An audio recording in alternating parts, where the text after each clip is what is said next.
नमस्कार। इस वक्त हमारे साथ बातचीत के लिए है मनोज भारती जी, जो कि समता मूलक संग्राम दल के राष्ट्रीय अध्यक्ष है, और इनसे बात करेंगे और जानने का प्रयास करेंगे कि अभी चिराग पासवान जी कुछ दिन पहले बयान दिए हैं कि बिहार उनको बुला रही है। हालांकि चिराग पासवान जी बिहार से ही सांसद है, तीसरी बार सांसद बने हैं, 2 बार जमुई से रहे हैं और इस बार वैशाली जिला के हाजीपुर लोकसभा से वो सांसद चुन के गए हैं। और वैसे में वो फिर कह रहे हैं कि बिहार उनको बुला रहे, तो आखिर बिहार कैसे बुला रही है उनको, अभी इसी बाबत जानकारी लेते हैं मनोज भारती जी से। आखिर बिहार कैसे बुला रही है चिराग जी को? देखिए, बिहार आर्थिक रूप से गरीब हो सकता है, मानसिक रूप से गरीब बिहार नहीं है और न कायर है।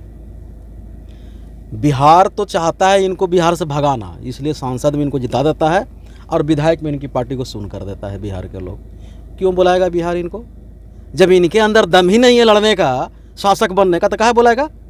मनो काहे बुलाएगा? नरेंद्र मोदी के कंधे पर बैठा घुमाने के लिए बिहार बुलाएगा इनको भगा देती है केंद्र में। हाँ, इसमें बना के भगा देता है। अच्छा, ये सांसद मतलब क्या है? वो तो बिहार फर्स्ट, बिहारी फर्स्ट करते हैं, बिहारियों के लिए लड़ाई लड़ रहे हैं। कैसे बिहार नहीं, दम है तो ये बोले कि मैं मुख्यमंत्री कैंडिडेट हूँ। बिहार काले बुलावेगा इनको मुख्यमंत्री बनने के लिए? ना, दम है तो बोले चिराग पासवान कि मैं मुख्यमंत्री का कैंडिडेट हूँ। नीतीश नहीं है, वो तो एनडीए गठबंधन में, कैसे बोल देंगे? एनडीए गठबंधन धर्म का पालन करेंगे। तब बिहारी इतना मूर्ख है कि जब इन नेतवे के ना औकात है बोले के कि हम शासक बनेंगे, तभी बिहारी इसी बुला लेगा। ये तो बीजेपी पर दबाव खेल रहे हैं कि हमरा बिहारी बुला रहा है। अरे काहे तुमको बिहारी टिकटवा ज्यादा लेने के लिए? टिकटवा ज्यादा लेने के हमरा बिहारी बुला रहा है, हमको मुख्यमंत्री बना दीजिए। अरे बना देवे लगी तो किसी को बना देगा। जीतन राम जी को भी बना दिया लोग। इन लोगों ने बनना है, क्षमता में बनने की ताकत है तो दहाड़ो बिहार में आके।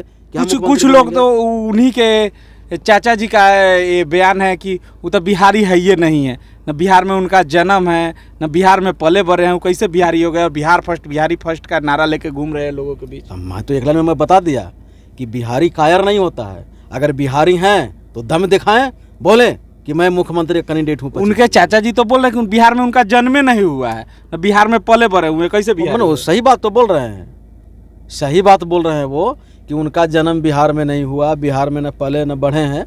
ठीक है, हाँ, पिताजी के आधार पर वो बिहारी हैं। बात यहाँ है कि कायरता के बात है। बिहार कायर नहीं है, बिहार लड़ने वालों को बुलाता है। आप लड़ कहाँ रहे हो? आप तो हनुमान बने हुए हो। लड़ने वाला को ना बिहार बुलावेगा। बिहार एक लड़ने वाले के सभी वीर को बुला लिया। शरद यादव मध्य प्रदेश के लड़ने वाले थे, बुला लिए। जॉर्ज फर्नांडिस कहाँ, वो तमिलनाडु कर्नाटक के वहाँ यहाँ बुला लिए। ये बुला रहा है, कहाँ ले बुला रहा है आपको? लड़ने वाले आप हैं गठबंधन करने के लिए। और तो भगा दिया लोग, गठबंधन करो, जाओ एमपी बनो, जाओ दिल्ली राजनीति करो। तुमसे बिहार के बस की बात नहीं है। फर्स्ट बिहारी चलाए ना, first Bihar, first Bihari, Bihar first Bihari. हाँ, जो भी चलाए, तो ये जो चलाए तो विधानसभा में इनका आ गया था, जीत गए थे। ये नहीं जीते। दोबारा ये अब सांसद क्यों लड़ रहे हैं? जब इनको बिहारी यहाँ के बनना ही था तो एकदम रहते कि नहीं भाई मुख्यमंत्री कैंडिडेट मैं हूँ। एनडीए में मैं तब जाऊँगा जब एनडीए हमको मुख्यमंत्री कैंडिडेट मानेगा। अब एनडीए को ब्लैकमेल कर रहे हैं कि ना नीतीश कुमार के नहीं, हमरे लोग बुला रहा है। तो सब बिहारी समझ रहा है कि ये दाल गले वाला नहीं है। अब आपको कुछ यहाँ मिले दमे नहीं है।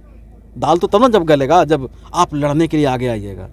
बोल के दिखाइए, बोल के एक बार दिखाइए, प्रेस कॉन्फ्रेंस कर दीजिए एक बार कि मैं एनडीए के तरफ से गठबंधन में तब रहूंगा जब हमको मुख्यमंत्री कैंडिडेट मान जाएगा, तो हम मान लेंगे। हो सकता है कि मनोज भारती भी उनके साथ आ जाए।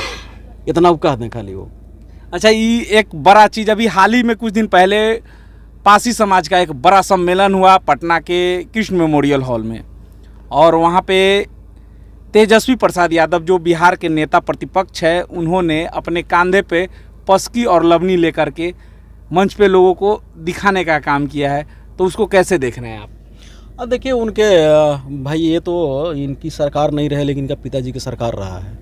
तो वो पासी समाज का जो ताड़ी वाला जो कारोबार है, तो उन्होंने टैक्स फ्री किया था लालू जी। तो हम भी मान सकते हैं कि भाई इन्होंने अगर कंधा पर उठाया है तो इनके पिताजी ने उस समाज के लिए कुछ किया है, तो इनका हक बनता है उठाने का। और भरोसा अगर दिए हैं तो शायद अगर ऐसा काम अगर ये करते हैं तो समाज के हित में अच्छा होगा।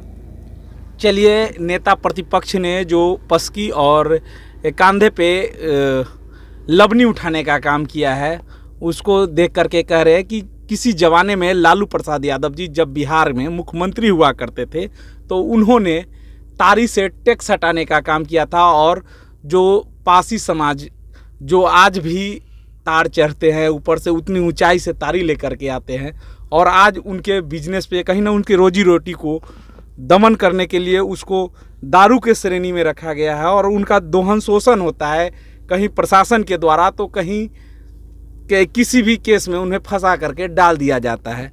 और वैसे में तेजस्वी प्रसाद यादव उन लोगों का कमान थामे हैं। तो मनोज भारती जी का मानना है कि अगर वो अपने पिताजी के तर्ज पे अगर काम करते हैं तो ये बिहार के खास करके पासी समाज के लोगों के लिए बेहतर होगा। और बिहार की सभी मुद्दाओं पे बात हो रही थी। अभी हम एक सवाल, तीखा सवाल, क्योंकि लगातार आप क्षेत्र में भ्रमण कर रहे हैं, पूरे बिहार का दौरा कर रहे हैं, हमारा दौरा में है और चुनावी सभाएं भी कर रहे हैं चुनाव को लेकर के, तो क्या तैयारी होगी इस बार? कितने सीटों पे आपकी समता मूलक संग्राम दल चुनाव लड़ने वाली है? देखिए, हम लोगों का नारा है बदलो सरकार, बदलो बिहार, अब की बार अम्बेडकरवादी सरकार। कहने का मतलब है कि अगर हमको ये सरकार को बदल के अम्बेडकरवादी सरकार लाना है तो उसके लिए 243 सीट पर लड़ना होगा।